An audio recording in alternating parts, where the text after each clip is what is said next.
दोस्तों आज हम लोग देखेंगे बीएससी पार्ट 1 ट्रिगोनोमेट्री।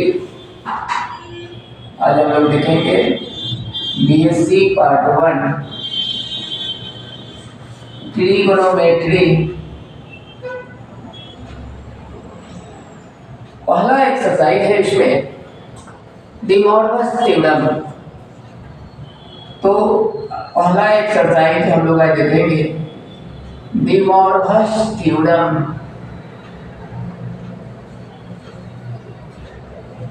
आज हम लोग इंट्रोडक्शन देखेंगे और इसका ए टू जेड सॉल्यूशन और थ्योरी दोनों साथ। इंट्रोडक्शन में हम लोग इससे पहले डी मॉर्गन्स थ्योरम पढ़ने के पहले बहुत ही बेसिक से हम लोग इसको उठाएंगे। इंट्रोडक्शन पहला हम लोग इसके विषय में जानते हैं complex number. Complex number, complex number होता क्या चीज है? सिंपल एकदम छोटी अपनी लैंग्वेज में कि कोई भी यदि फॉर्म एंड एक्सप्रेशन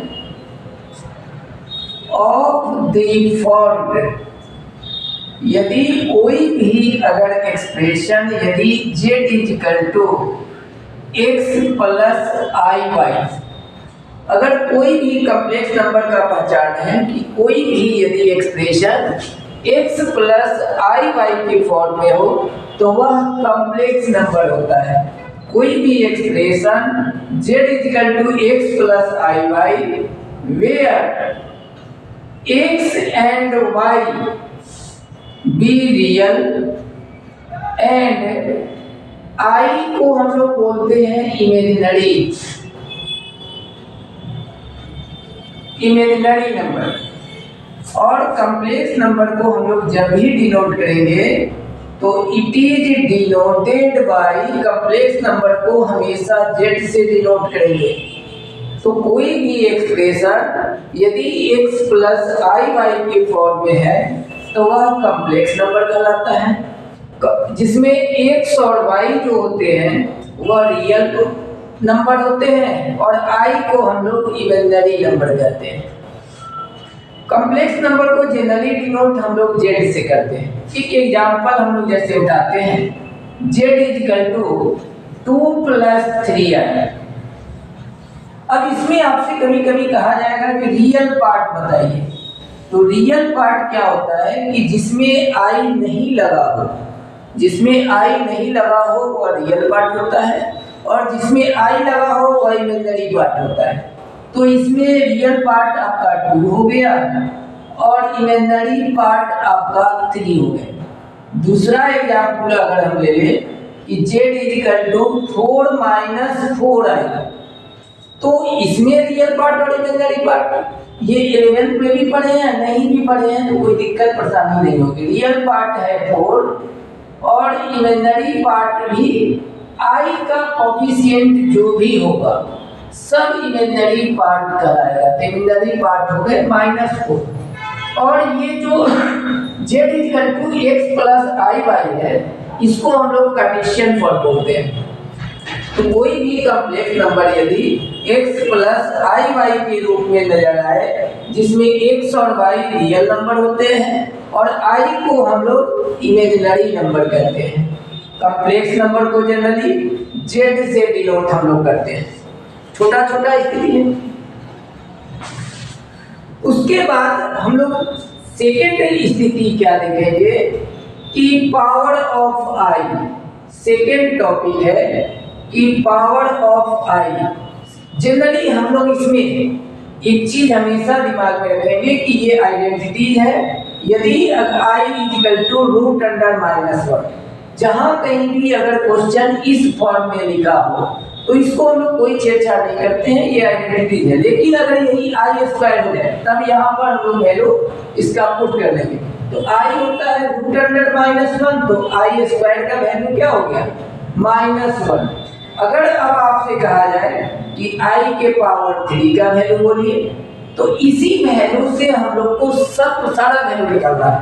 जैसे आई क्यूब है तो उसके जगह क्या लीजिएगा आई स्क्वायर इंटू आई, आई स्क्वायर होता है -1 इंटू आई आपका आई होता है।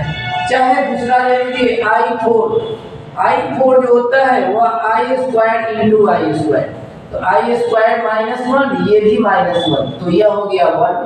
अगर इसी तरह आपसे कहा जाए कि आई के पावर 5 का वैल्यू बताइए तो आई स्क्वायर इंटू आई स्क्वायर इंटू आई, तो ये -1 ये भी -1 इंटू, तो क्या हो गया आई टू दी पावर 5 का वैल्यू आई हो गया। तो पावर ऑफ आई अगर है तो सिंपल अगर आई लिखा रहे तो उसको क्वेश्चन हम नहीं करेंगे, लेकिन जैसे आई स्क्वायर हो जाए आई क्यूब हो जाए आई फोर हो जाए तो इसका हम लोग सॉल्व कर देंगे।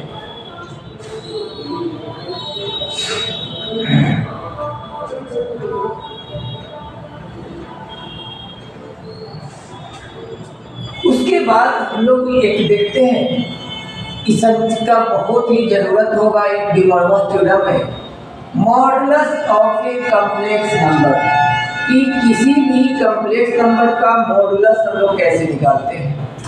तो कोई भी कॉम्प्लेक्स नंबर यदि अगर आपको z x plus i Y दिया है और इसका कहा जाए कि आपका मोड निकालिए तो इसका मॉडुलस हो जाता है √x square plus y square. किसी भी कॉम्प्लेक्स नंबर का मोड निकालने के लिए हम लोग ये फॉर्मूला का यूज करेंगे √x square plus y square. जैसे मान लेते हैं कि आपको क्वेश्चन आपको दे दे z 1 प्लस आई और आपसे कहा जाए कि इसका मोड बताइए, तो इसका मोड हम लोग कैसे निकालेंगे कि मोड निकालने के लिए यहाँ पर x है 1 और आई का कोफिशिएंट अगर कुछ भी नहीं है तो 1 है, तो अब इसका मोड निकालना आसान हो गया कि √x का स्क्वायर प्लस y का स्क्वायर, तो 1 का स्क्वायर 1 यानी ये 1 प्लस आई का मोड √2 हो गए। तो ये हम लोग देखें कि मॉडुलस ऑफ कॉम्प्लेक्स नंबर।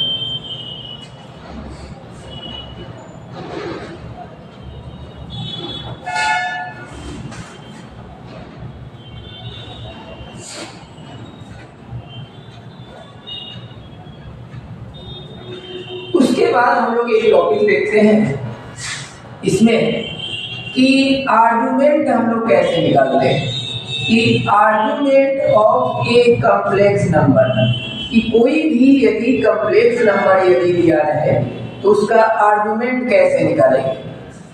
तो कोई भी कॉम्प्लेक्स नंबर अगर हम मान लेते हैं कि z आपका क्या दिया है x प्लस आई वाई और इसका आर्गुमेंट निकालना है, तो हम लोग एक चीज जाने हैं कि ये x होता है x डैश y और y डैश, ये जो आपका जो है ये एंगल अगर थीटा है ये पूरा हम लोग जानते हैं 180, तो ये अगर थीटा है तो ये आपका होगा pi minus theta, third quadrant में आपका पाई प्लस थीटा और फोर्थ क्वाड्रेंट में होता है 2 पाई माइनस थीटा। तो किसी भी कॉम्प्लेक्स नंबर का यदि आर्गुमेंट निकालना हो तो पहला काम हम लोग क्या करेंगे कि यहाँ से tan theta y by x लेंगे and find the value of theta, और यहाँ से हम लोग थीटा का वैल्यू निकालेंगे।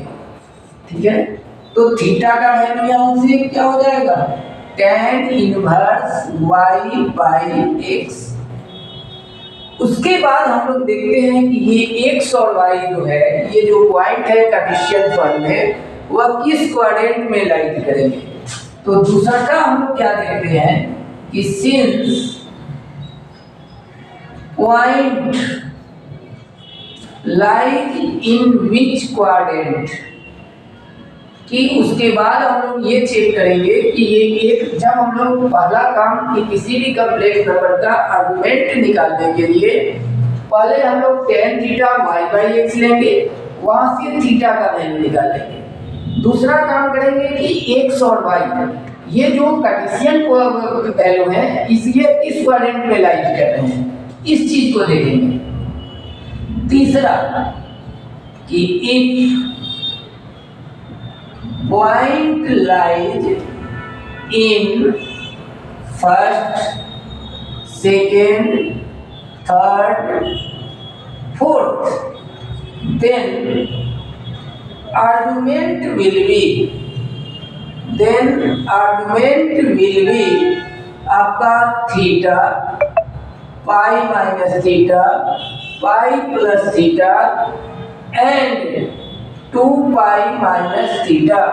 यदि अगर पॉइंट अगर x और y दोनों प्लस प्लस हो तो फर्स्ट क्वाड्रेंट में लाइज करेंगे,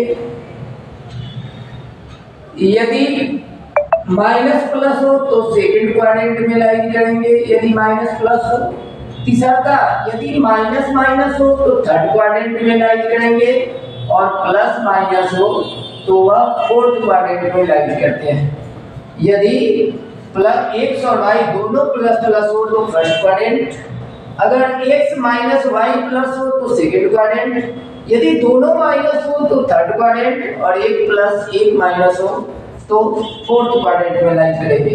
तो जब फर्स्ट क्वाड्रेंट में लाइज करेंगे तो आर्गुमेंट थीटा होगा, सेकंड क्वाड्रेंट में लाइज करेंगे तो पाई माइनस थीटा होगा, थर्ड क्वाड्रेंट में लाइज करेंगे तो पाई प्लस थीटा और फोर्थ क्वाड्रेंट में जो लाइज करेंगे तो 2 पाई माइनस थीटा।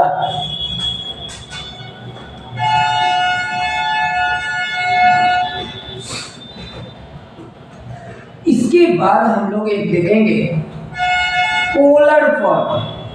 एक एग्जांपल इस पर हम लोग ले लेते हैं।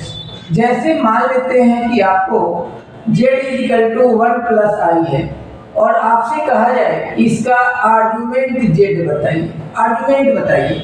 तो यहाँ x 1 है, y भी 1 है। पहला काम आपको बताए हैं कि tan थीटा निकालना है, तो tan थीटा हो गए y/x, y है 1 और x भी है 1, यानी हो गए 1। तो tan थीटा में 1 जो होता है वह tan 45 का वैल्यू होता है और 45 को रेडियन में हम लोग π/4 लिखते हैं। तो यहाँ से थीटा जो हो गए वह π/4 हो गए। अब यहाँ x भी पॉजिटिव है, y भी पॉजिटिव। जब दोनों पॉजिटिव हो तो वह फर्स्ट क्वाड्रेंट में लाइज करेगा। तो यहाँ से लिखेंगे since point lies in first quadrant, point जो है वह आपका फर्स्ट क्वाड्रेंट में लाइज करेगा और जब फर्स्ट क्वाड्रेंट में लाइज करेगा तो आर्गुमेंट z थीटा होगा और थीटा आप क्या निकाले हैं π/4। तो ये आपका दूसरा।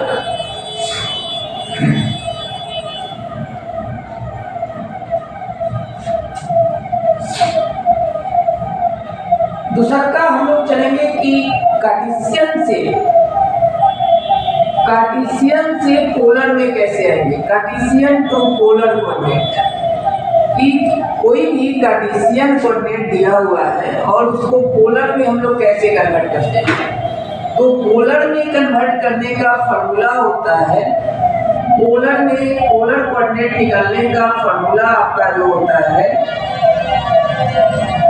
वह आपका होता है r × cos theta plus i sin theta, where r जो होता है वह z मॉडुलस यानी कि कॉम्प्लेक्स नंबर का मॉडुलस होगा और थीटा जो होता है वह आर्गुमेंट होता है। तो पोलर कार्टेशियन से पोलर में हम लोग को कन्वर्ट करने के लिए मॉडुलस भी निकालना होगा और थीटा भी निकालना होगा। जैसे मान लेते हैं कि z = 1 + i है, तो पहले हमको r निकालना है। तो r निकालने का मतलब कि इसका मॉडुलस, तो 1 का स्क्वायर प्लस 1 का स्क्वायर, इसका मॉडुलस आपका √2 हो गया। और हम लोग को इसका आर्गुमेंट निकालना है, तभी इसका आर्गुमेंट हम लोग इस ढंग से निकाल के बताए हैं कि आर्गुमेंट हो गया π/4। तो आर्गुमेंट इसका क्या हो गया π/4। तो पोलर में कन्वर्ट करने के लिए इसको हम लोग क्या काम करेंगे, इस फॉर्मूला में हम लोग वैल्यू पुट कर देंगे।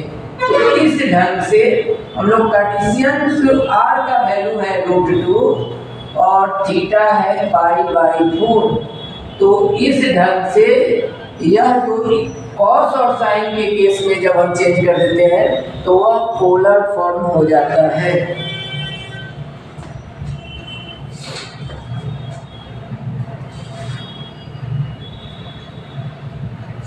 तो इंट्रोडक्शन क्लास में आपका जो था वह आपका जनरली जो है फर्स्ट क्लास इंट्रोडक्शन था, इसमें इतना ही रहता है। डी मॉर्गन थ्योरम जनरली जो आपका इसको नेक्स्ट क्लास में जब हम लोग आएंगे तो उसमें पूरा क्लियर आपका प्रूफ भी इसका हम लोग पढ़ेंगे।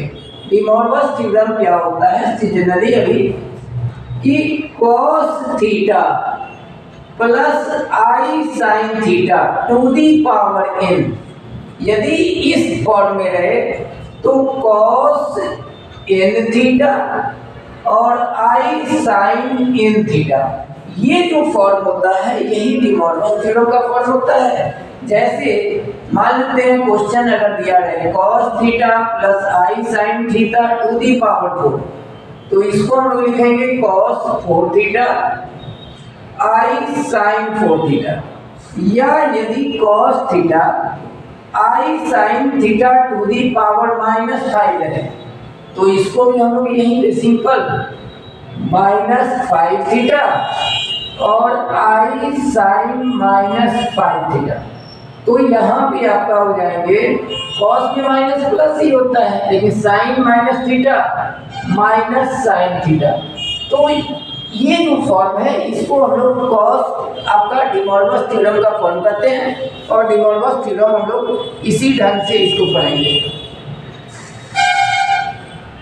तो नेक्स्ट वीडियो में जब भी हम लोग आएंगे इसका डी मॉर्गन थ्योरम पर चर्चा करेंगे। आज जो है डी मॉर्गन थ्योरम पढ़ने के लिए पहले कम्प्लेक्स नंबर से रिलेटेड इतनी चीज की आवश्यकता रहती है, इतना चीज आपको पढ़ना पड़ेगा।